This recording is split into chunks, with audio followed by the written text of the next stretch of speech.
Craig and I have known for years. He's actually in that round table with Tony Perkins a few days ago. Good to meet you. Good to meet you. And we had you here. We're looking forward to it. Yeah, that's good time.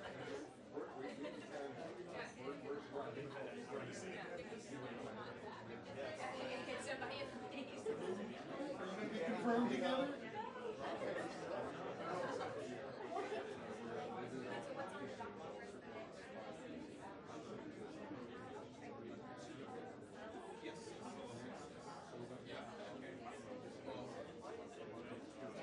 Oh, so it's like a whole package going out. And I can unlock it. Yeah. That's something I've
Yes. Sorry to run away from me.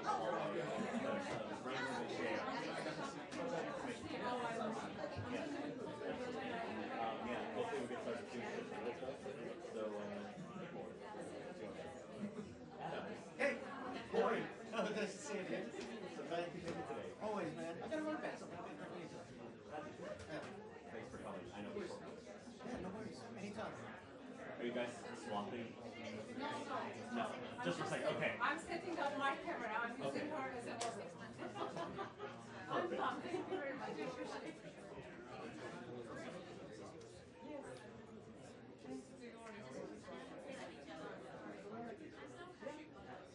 No,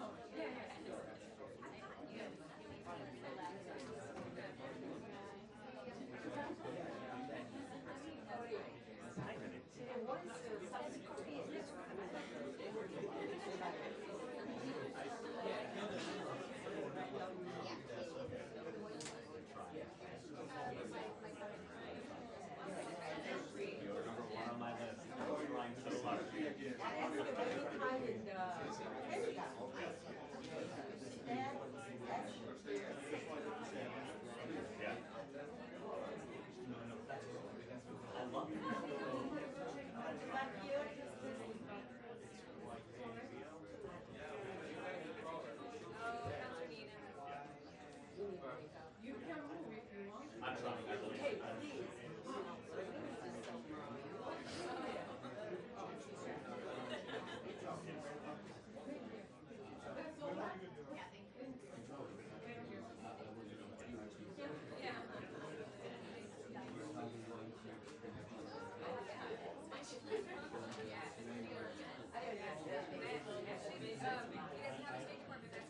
say it. You say, what is your best? Actually, I have nothing. I mean, I'll just spend games that we usually would get things changed between. I know. I have in the past both sides this way.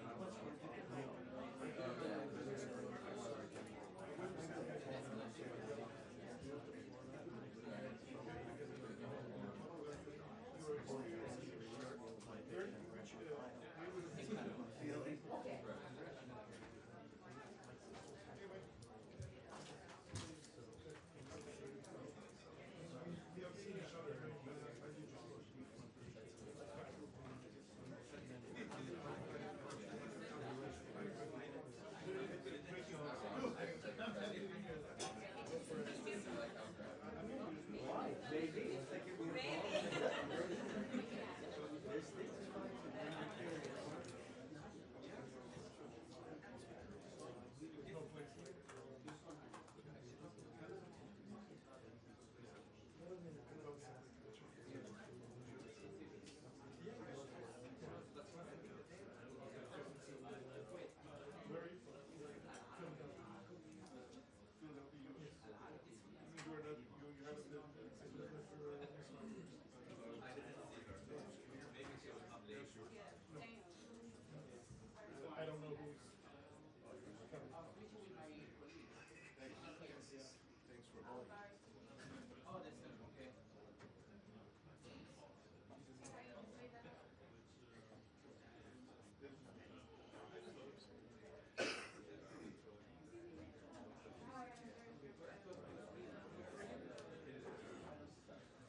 So there, yeah, that's what I'm saying. I'm getting old.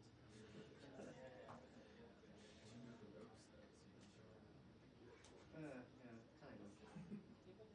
In this little world, sure.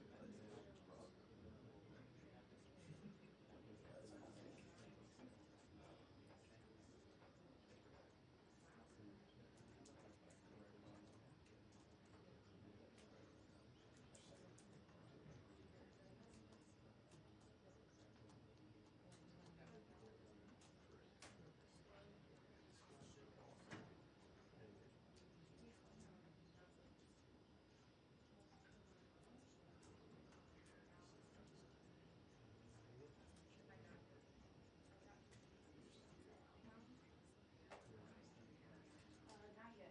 Give me 1 second. Give me 1 second, please.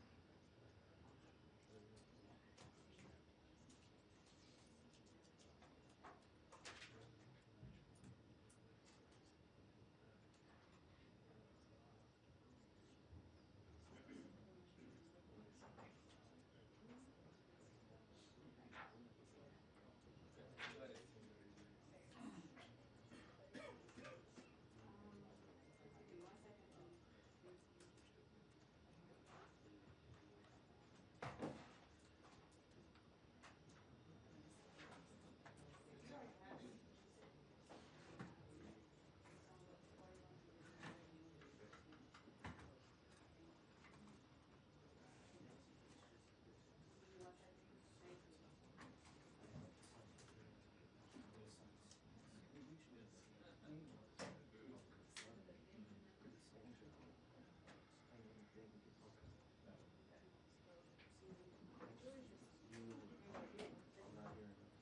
me 1 second. Thank you.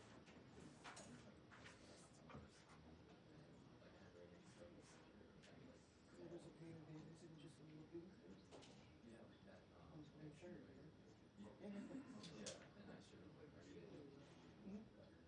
Yeah. Really? I didn't know it was that true.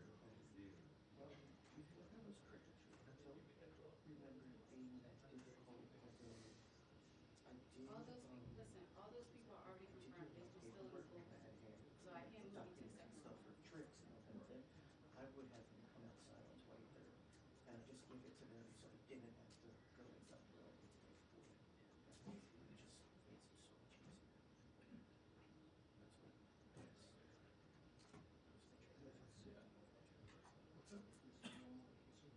Not yet. Only social. I have been through security because I don't remember that code that typically closed. I have no problem. Especially with taxes. I do what I'm told.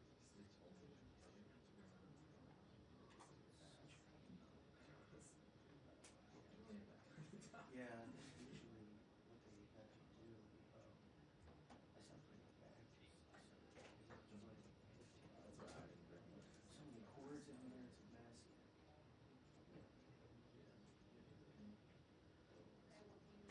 Fully scored, always.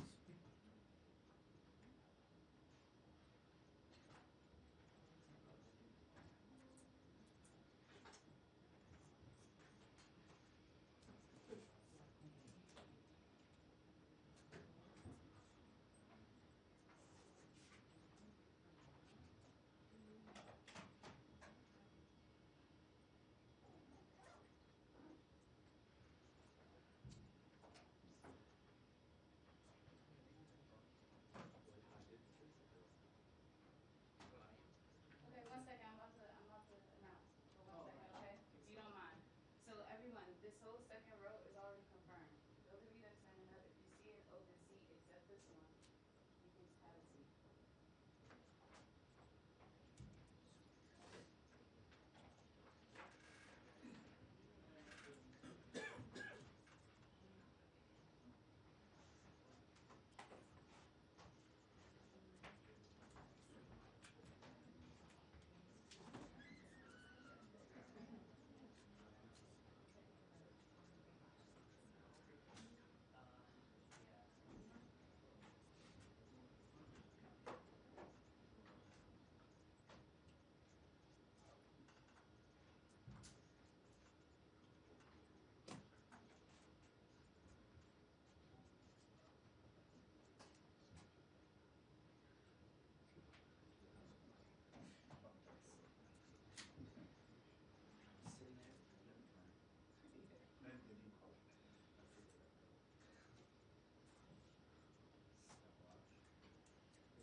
So you're still in contact with them?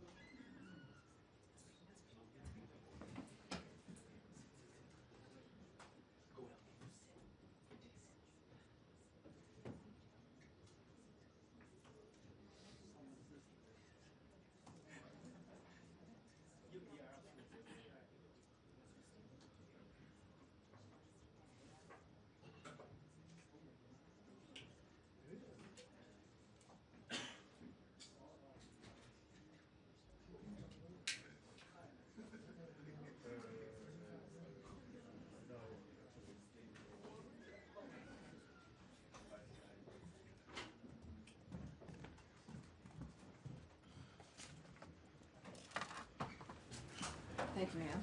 Thank you. Hi, everybody. I know it was, oh, good, we're still getting some seats here. We're good. Welcome aboard, everybody. Thank you very much for being here. Nice and air-conditioned, not like outside. So I do have a few announcements, of course, as you might imagine, and then we will, the Imperial we, will take your questions. Thank you all for being here. I do appreciate it.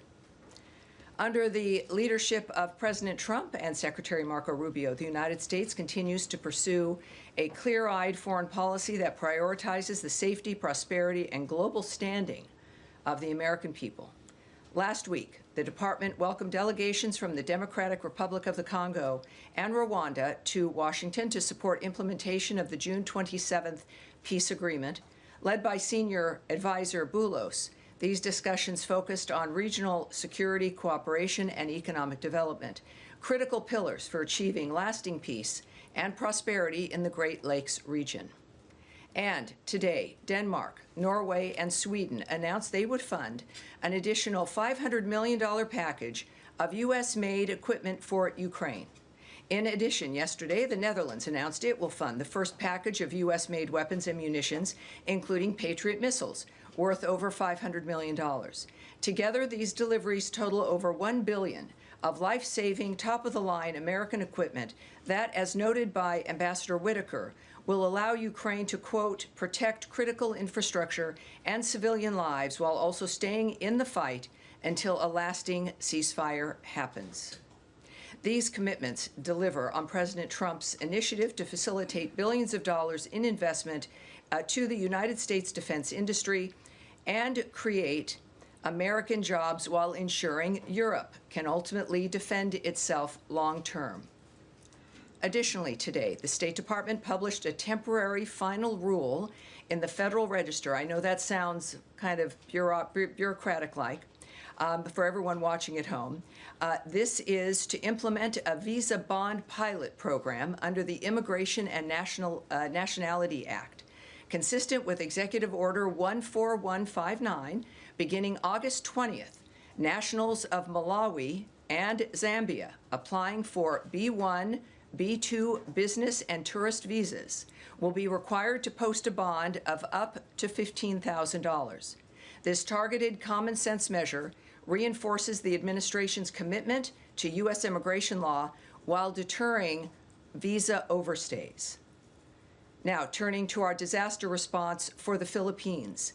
With $250,000 in funding from the Department of State, the World Food Program is transporting family food packs to flood-affected people across central and northern Luzon, with nearly 14,000 delivered to date. The department is providing an additional $250,000 to provide emergency shelter assistance to meet the needs of over 15,000 disaster-affected individuals. Finally, President Trump is signing an executive order today establishing a White House task force on the 2028 Summer Olympic and Paralympic Games. With Los Angeles set to host the World, the task force will coordinate across federal, state, and local agencies to ensure streamlined visa processes, robust security, and efficient transportation. This action highlights America's enduring role as a global leader and premier destination for international engagement, tourism, and sports diplomacy. All right, so a bunch of stuff there. I am looking forward now to taking your questions. And we'll start here. Yes, ma'am. Nice to see you up here as opposed to further back. Welcome aboard. Very revolutionary. And you know, let me, before you begin, I do want to announce everyone who is in the front row today. As we know, we have guests as well as regular attendees here in the room for our front row. First, we have Mal McIver Sheridan with Kyoto. We have Sarah Karakam with Hulk TV Turkey. Sean Fleetwood with The Federalist. Adam Credo with the Washington Free Beacon. I know your avatar on social media. Now everyone's going to be able to see your face. John Lyons, or is it John or Kamen?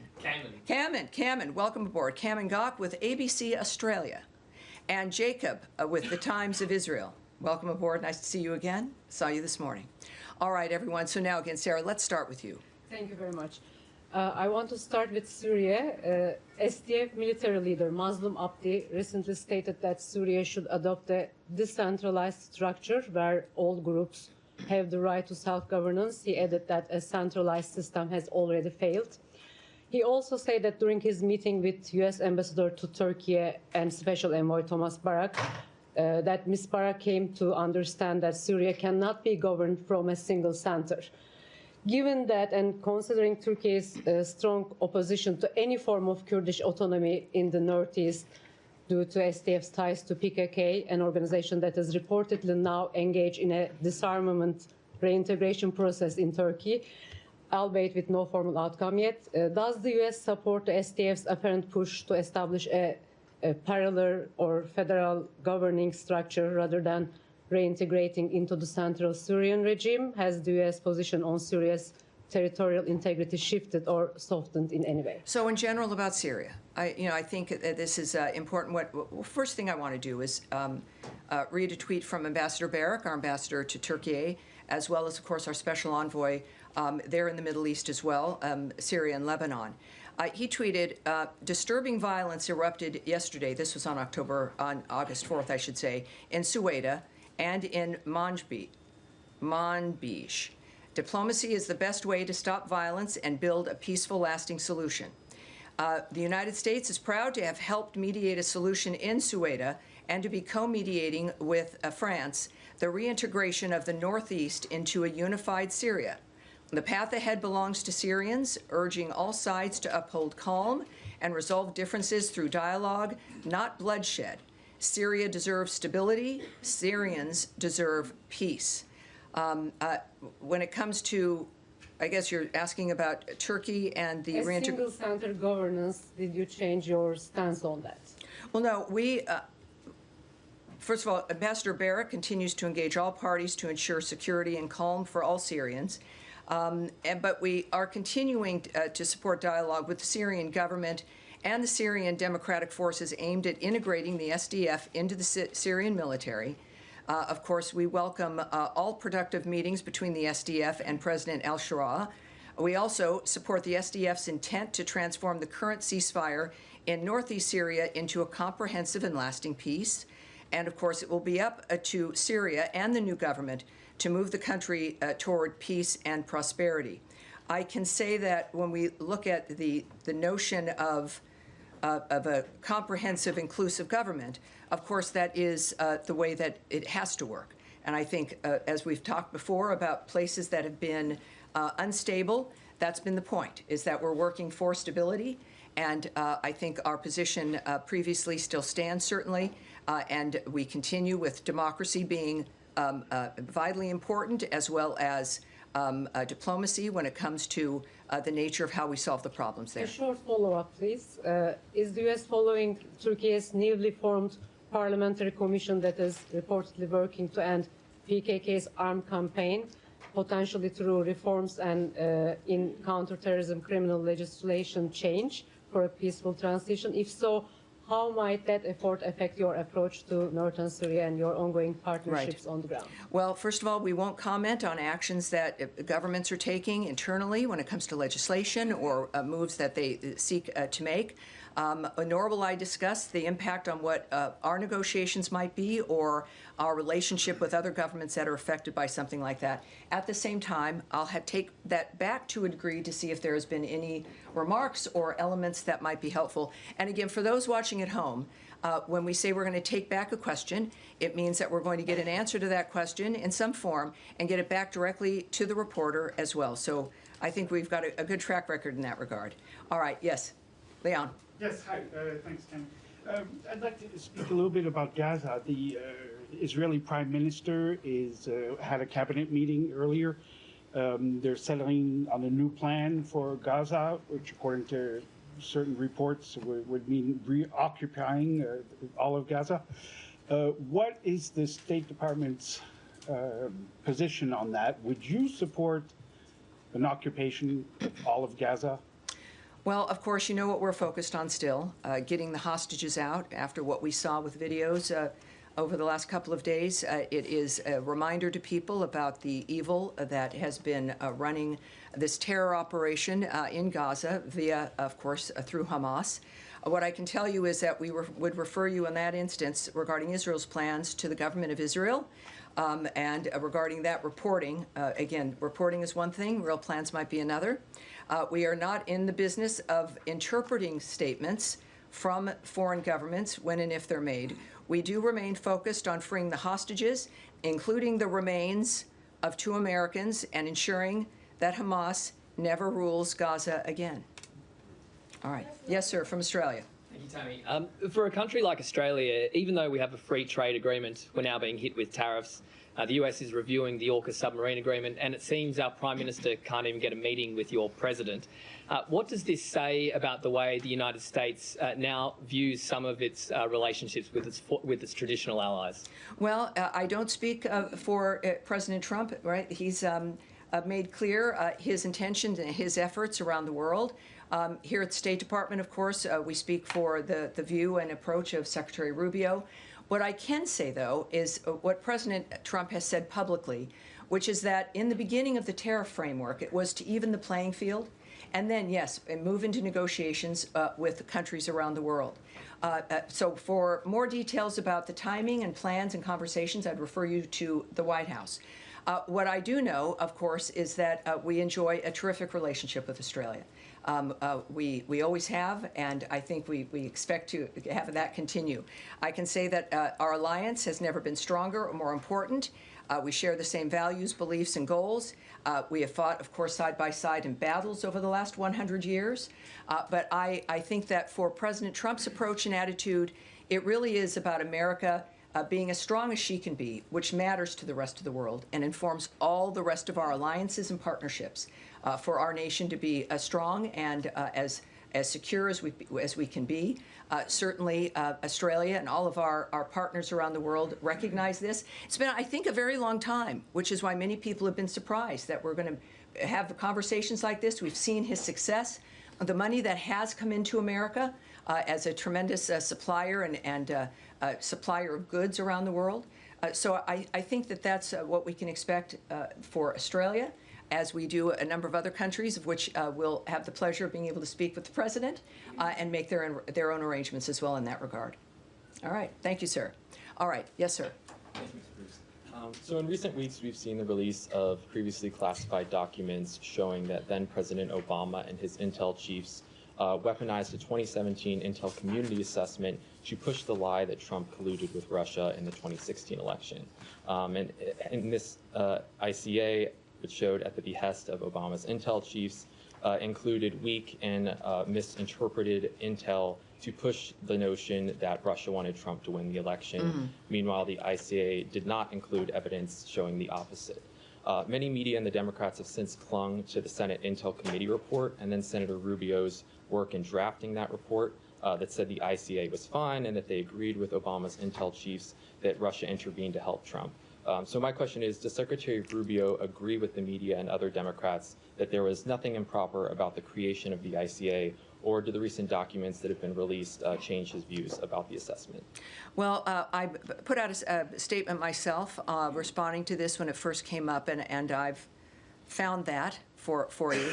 But I would say that this, in some ways, explains, of course, the vehemence and the effort to try to keep President Trump from winning the last election because of the nature now of what investigations are occurring or may occur.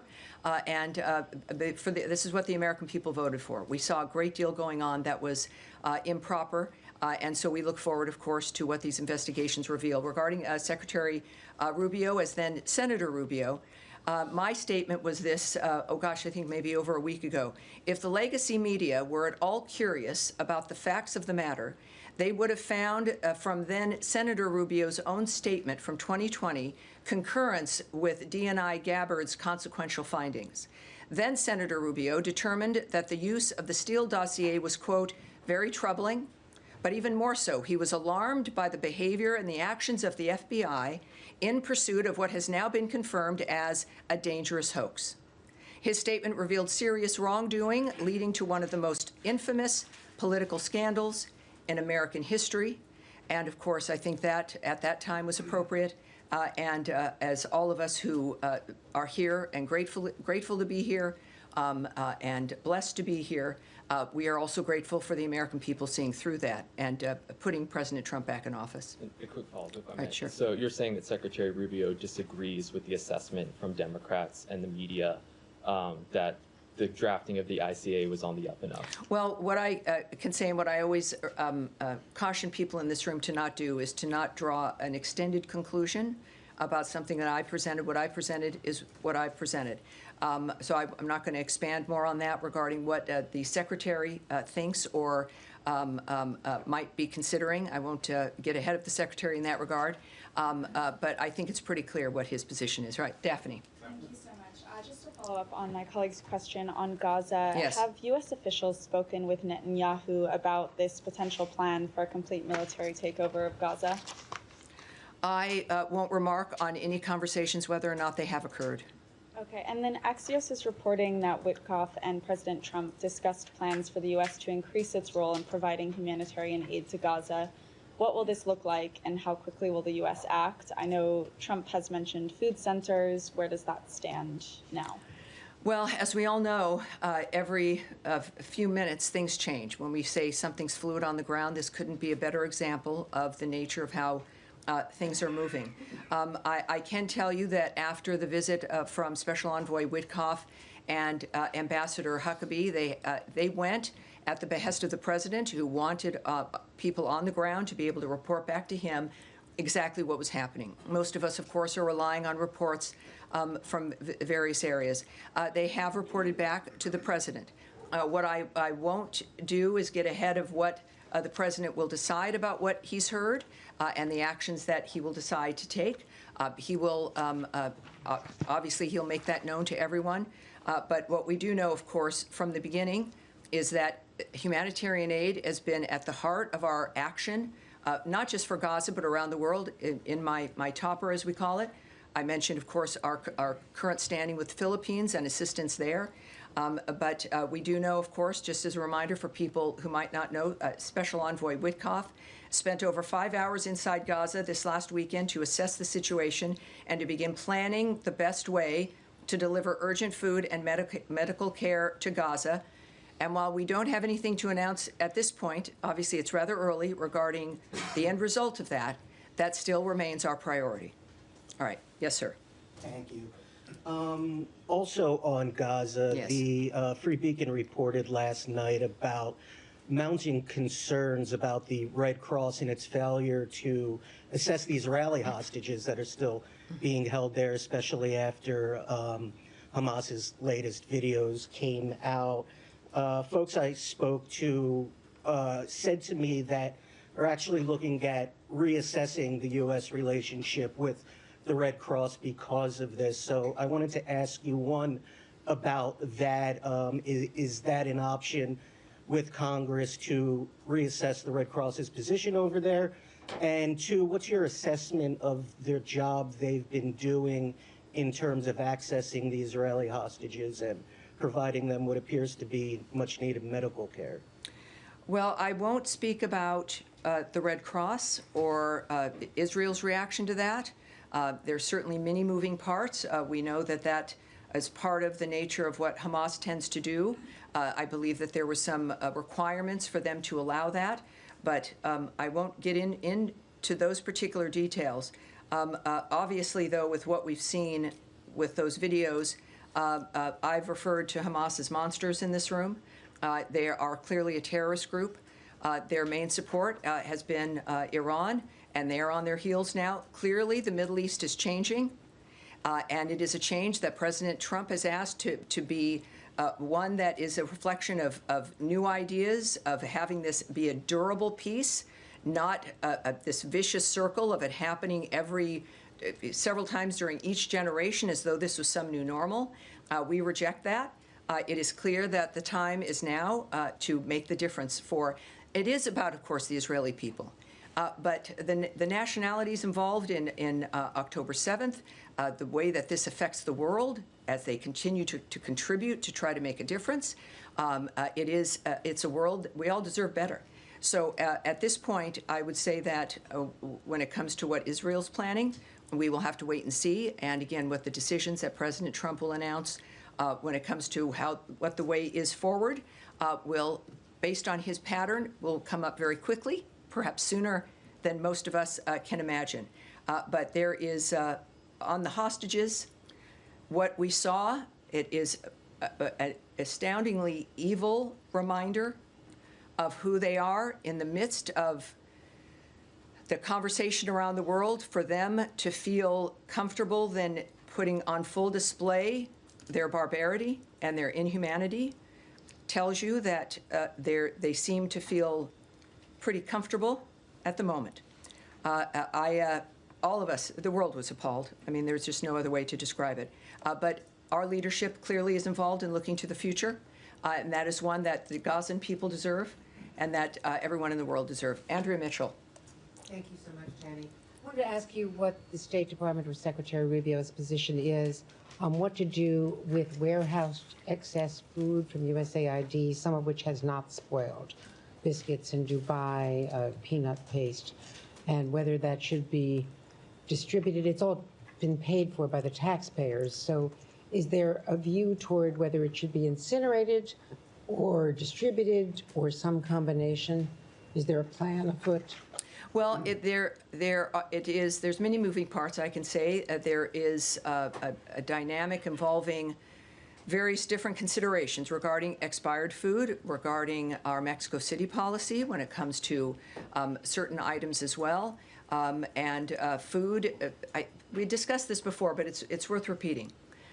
We have food that is purchased, meant to be distributed to specific locations. And then there is food in various locations around the world that is for global emergencies, that sits. And it's food that is meant not to be moved. It's food to be there if there is an emergency where people have to be fed in a quick way with food that is sustainable and with and that can be maintained for an extended period of time. But that is food. It's all right. That's the electronic world. It's food that is meant to not be moved. But then there's food, of course, that is there, that is stored in certain places, that is meant for a location. And that moves out and it gets distributed where it should be. But if food is spoiled, it will be destroyed. We are not going to distribute food that is expired. If there is food that is meant for emergencies that has expired, we'll deal with that also accordingly. Is there any circumstance under which the State Department would countenance destroying unspoiled food for some reason?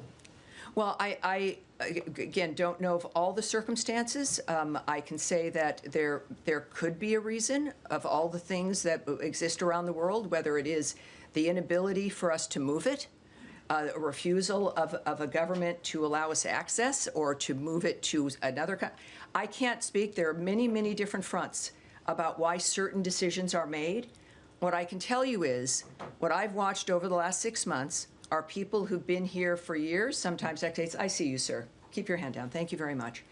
Of people who've worked here on these issues for a very long time, others of us who are new because of the election. And the focus has been on how can we make these things work? How can we save enough of whatever the issue is? If it's about funding, if it's about food, if it's about what do we need, how can we make it work, but within the smartest, fastest, most nimble way to be able to help as many people as possible. No one is sitting in a room thinking, how can we destroy as much stuff as possible? That's not our goal. I've spoken in this room many times about the impact of the people who are Foreign Service officers and who are civil servants, who've dedicated their lives, their professions, to making a difference for people around the world. They are still here. They still care deeply. And we are here to try to manage, right, the largest, the most amazing government in the world and what we can do for the people around the world while still paying the respect and the deference to the American people and what they deserve first, so that we can remain the powerhouse and the helper and the friend that we are around the world. So each situation is different, but our goal is to make sure that we, of course, we do remain in the foreign aid business. We remain a facilitator of things that the world needs. Many people probably didn't know that we have these food stores around the world waiting in case something happens. But we need to be able to facilitate that, and we're doing so transparently. We discuss this with you, and that's what I know about the people who work here. All right. Yes, sir. Thanks, Tammy. Over the weekend, the State Department confirmed that Khamis Ayad, a Palestinian who died due to complications from smoke inhalation after trying to put out a fire started by allegedly Israeli settlers in a village in the West Bank, confirmed that he was a U.S. citizen. Is the U.S. State Department calling on Israel to investigate this death? Has this issue been raised with Israeli authorities? Well, we have made comments before. There have been, it's a violent situation. There have been a few Americans who've passed in this kind of a dynamic, certainly also one in Syria. Our first priority, and it's not a motto or a slogan, is the safety and security of Americans everywhere. So certainly here at home, but also abroad.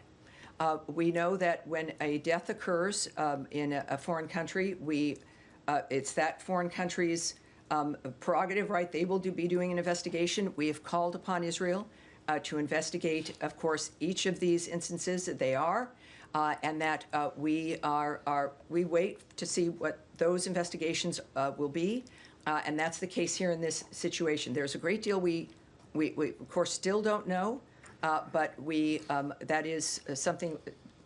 To say we're following it is an understatement. We are on that and every other situation that has impacted an American citizen, wherever they may be in the world. And then once those local investigations are done and we take a look, again, this is a DHS issue, if you will, when it comes to investigations or the FBI. But as each one of these situations move forward, I will keep everyone up to date. All right. Yes, sir. Thanks, Tammy. Yesterday, Speaker Johnson was in the West Bank, which he referred to as Judea and Samaria, and said that it rightfully belongs to the Jewish people. Is that official U.S. policy? And if it's not, what is U.S. policy towards the West Bank? I have said this about other diplomats who've spoken their minds, including Ambassador Huckabee. Certainly, that's not. If there's a policy in that regard, you would hear it from me. So I think I can say that. I'm not going to speak for him or characterize his words in any certain ways, but clearly that is his opinion. But it's not the opinion of the U.S. government? Well, I'm not going to speak about opinion of the government, and if there's a policy regarding the status in any region of the world, but certainly in the Middle East, I would wait to hear it from Secretary Rubio and President Trump. All right. All right. Yes, sir. Alec? Move to Special Envoy Witkoff's upcoming trip, Nadia, please, go ahead. Special Envoy Witkoff's upcoming trip to Russia. How much you guys are hoping to achieve, given the fact that there are reports that Russia is not, prepared to give up their claims other than partial ceasefire? Well, first of all, the president has noted, of course, that Special Envoy Witkoff will be traveling to Russia this week, so we can confirm that from this podium. What that will entail, I have no details for you. And as you know, this is happening in front ahead of forthcoming sanctions on Russia. Can you fill us in on? Well, are you saying that? Are you declaring for the United States government there's going to be more sanctions on Russia? I'm not sure. I would say I would need to hear that from President Trump. When it comes to, clearly the president's not happy with Mr. Putin and Russia, but he remains committed to diplomatic solutions. I would say that we've also seen a remark, perhaps a reflection of possible secondary sanctions regarding the sale of oil. People who are countries that are buying Russian oil. And that has been openly discussed by the president. But when it comes to things that are decided, we would wait for the president to say that. On that line, Tammy, do you have any response to Indian foreign minister's statement saying that they are not going to change their position on oil purchase from Russia? And adjacent to that, Ukrainian leadership today announced that they actually flagged India-made parts that they found in Russian drones. Do you have any reaction? Well, again, I won't speak for what the president would think about those things. We do obviously have Envoy Witkoff going to Russia. We are committed on that end. I will not characterize or remark on another nation's comments about what they will or will not do. I can barely do that here. But I do know that, of course, President Trump understands the entire field. And he has made it very clear he doesn't like what's been happening. He is a man who is a humanitarian. He has spent all these months now getting people to the table, finding a solution. But he's a realist, and when he says something and you can see where he's moving, he's very transparent. That is the voice that you need to hear from. So he is the guiding hand. And when it comes to what Russia is doing and those nations that are facilitating this war on Ukraine, it will be up to President Trump about how to respond. All right? Yes, at the end there. Thank you.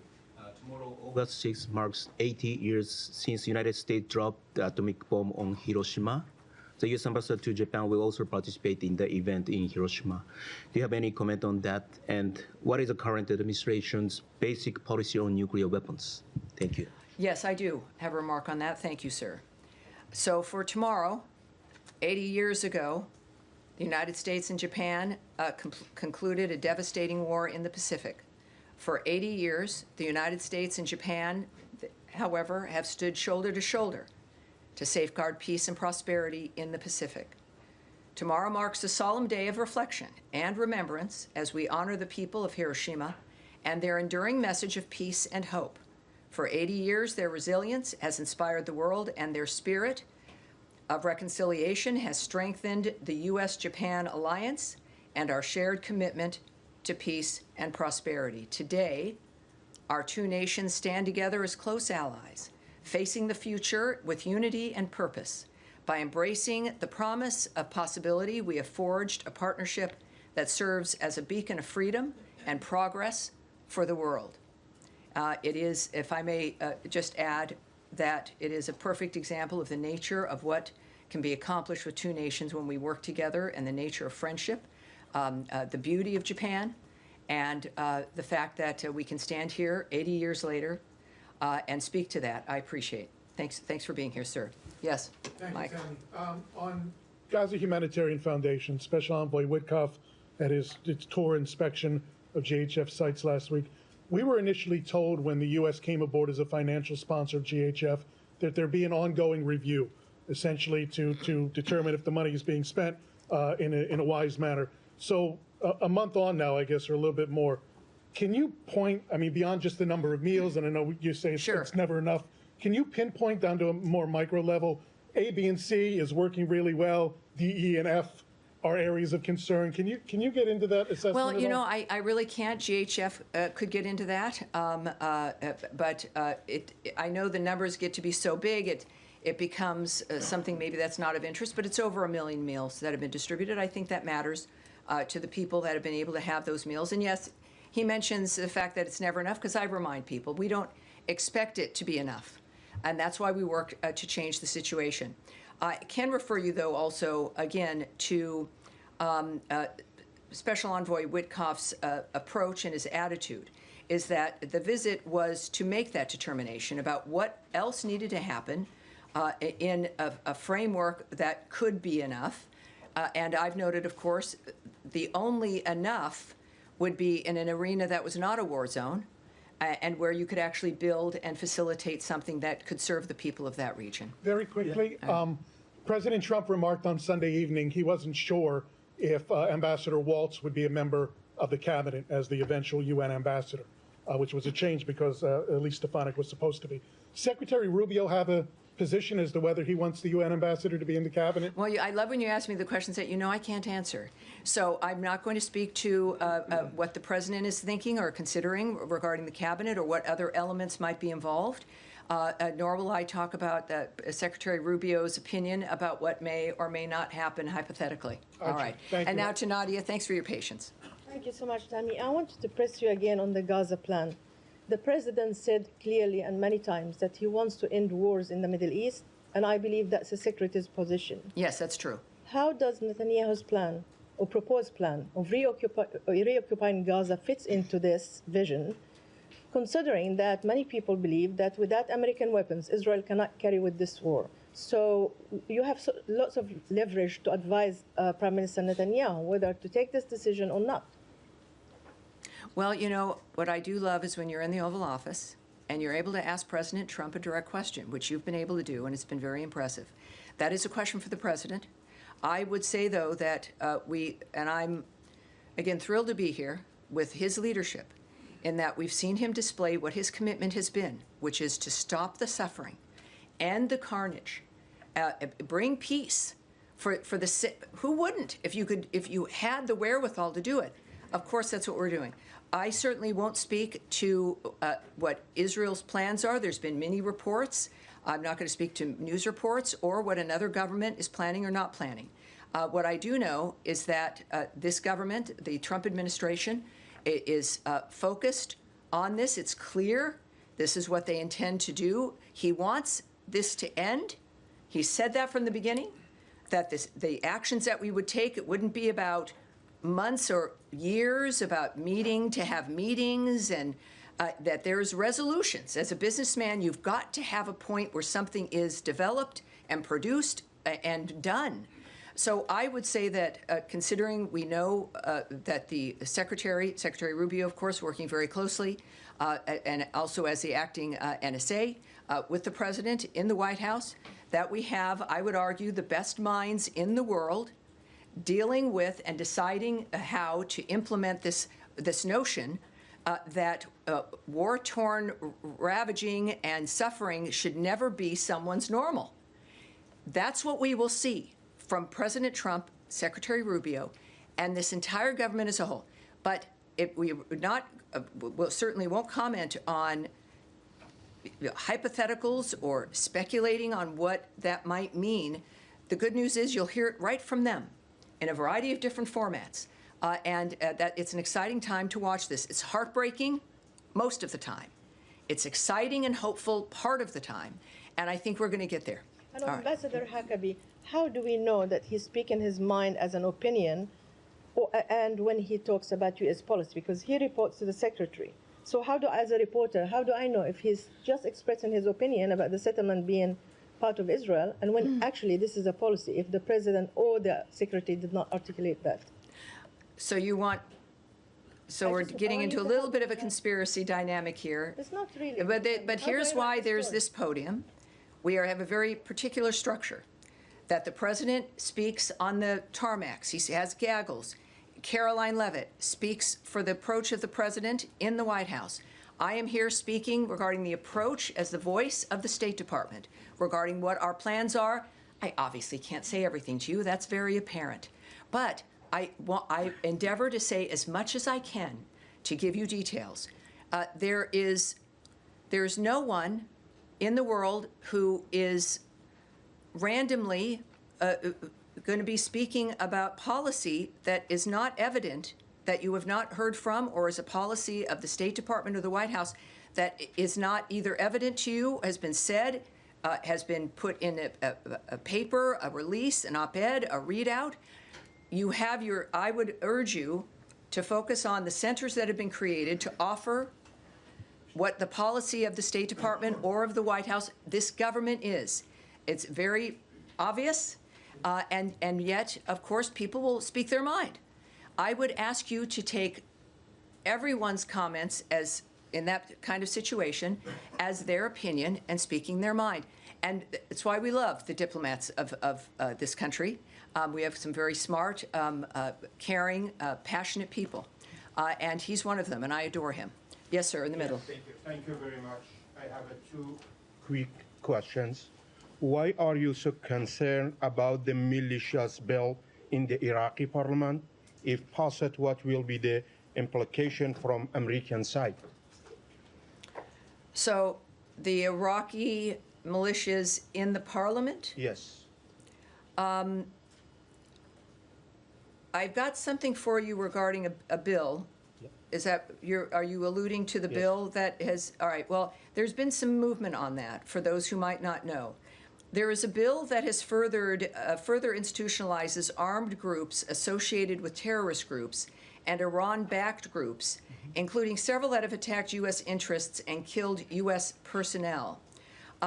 This bill, by the way, we strongly oppose any legislation that is inconsistent with the goals of our bilateral security assistance and partnership that runs counter to strengthening Iraq's existing security institutions.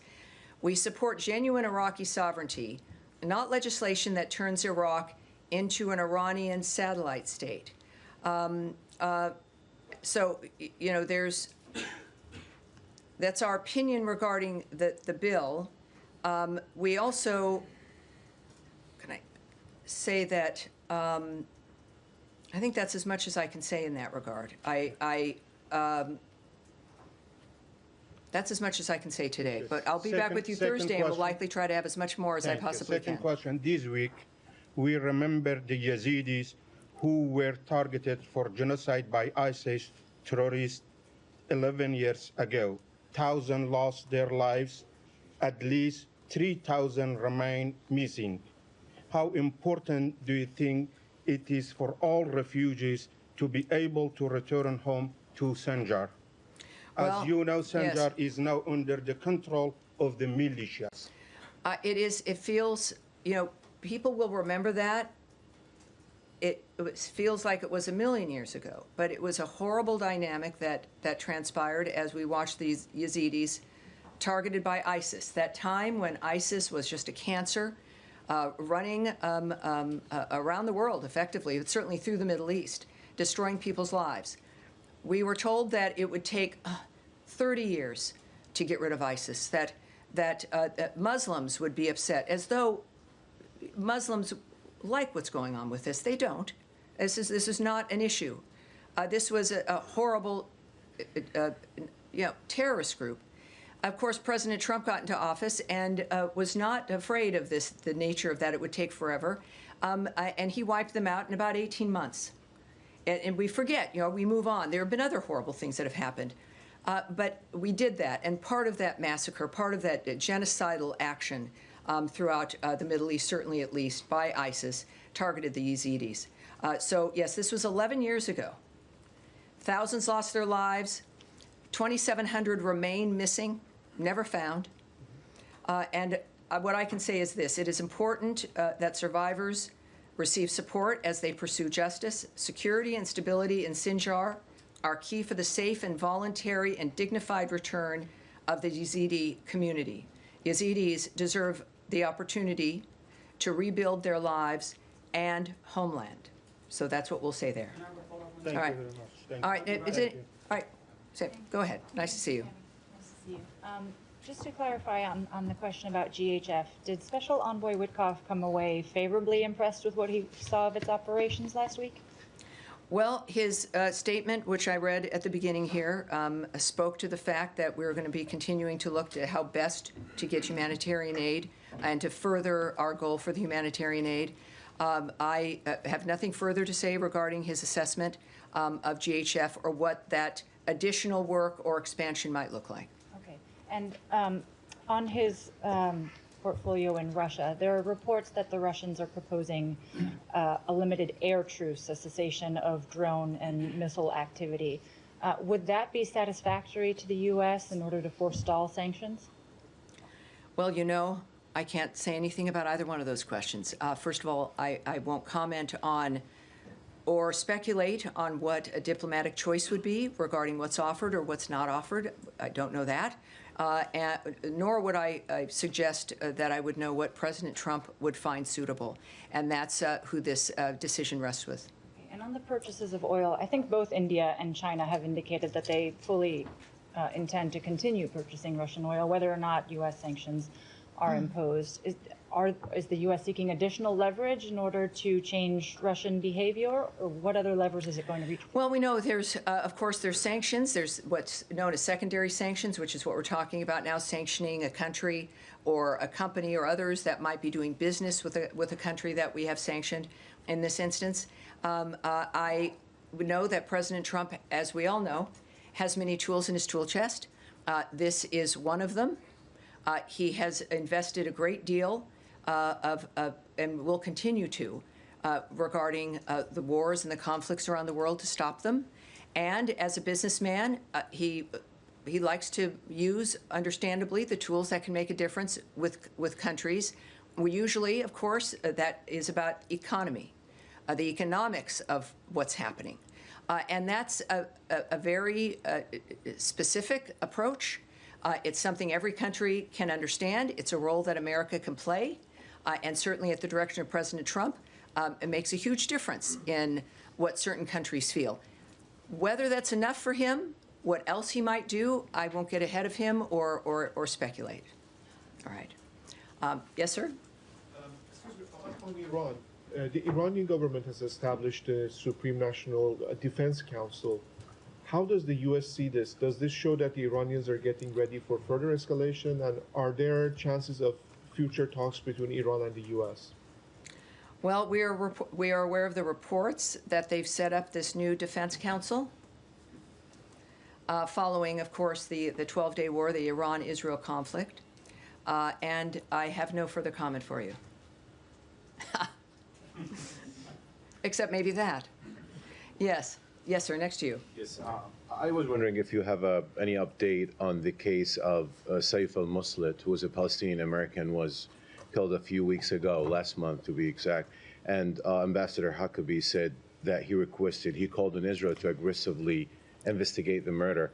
If you have an update on that, and if not, you can get back to me anytime. But also, are there like any kind of communication between the U.S. government and the Israeli governments on stopping this from keep happening? Because apparently there is a pattern. Well, I don't have anything new for you, but the initial posture is strong and remains. which is our expecting to see an investigation that comes with results. And of course, we are constantly engaged with Israel. I can't speak to exactly what those conversations are or on what topics, but it's been obviously made very clear that we expect some information and a resolution to the nature of what occurred. And obviously, when we learn that, we will take further action. So can't give you the details in this regard. I can tell you it should be a given that any place, and we've demonstrated this throughout the administration, throughout certainly Secretary Rubio's remarks and his actions, as well as President Trump's, that we are trying to stop conflicts. We are committed to ending carnage and death and destruction around the world for everyone, but certainly this is from a president whose America First policy recognizes the value and the importance of this country in increasing the value and importance of every other nation around the world. But that is, in our unique position as Americans in this country, reliant on the United States of America being as strong and as capable as possible, because the world has seen our nature, and that is to stop wars, deter them, try to have ceasefires, have peace around the world. And his commitment domestically, as you've seen, and a whole of government effort, not just around the world, but here at home, to make sure that Americans are safe everywhere, including at our border, in American cities and towns, in large urban areas, that Americans here in the United States, we deserve a better life. That is why President Trump was elected. It is what Americans voted for. But we also expect for Americans to feel that wherever they are in the world. So yes, I think it's safe to say, not that I've been a party to the conversation, that it's clear to the world that we expect Americans to be treated well, to be safe, and if something happens horribly, to have it be dealt with appropriately. That is, I think, the bottom line when it comes to when we say here at the State Department, the safety and security of Americans everywhere is our top priority. We're not kidding. And neither is the President, and neither is Secretary Rubio. That is it for today. Everyone, thank you very much. I appreciate it. We'll be back with you on Thursday. Thank you. Have a great day.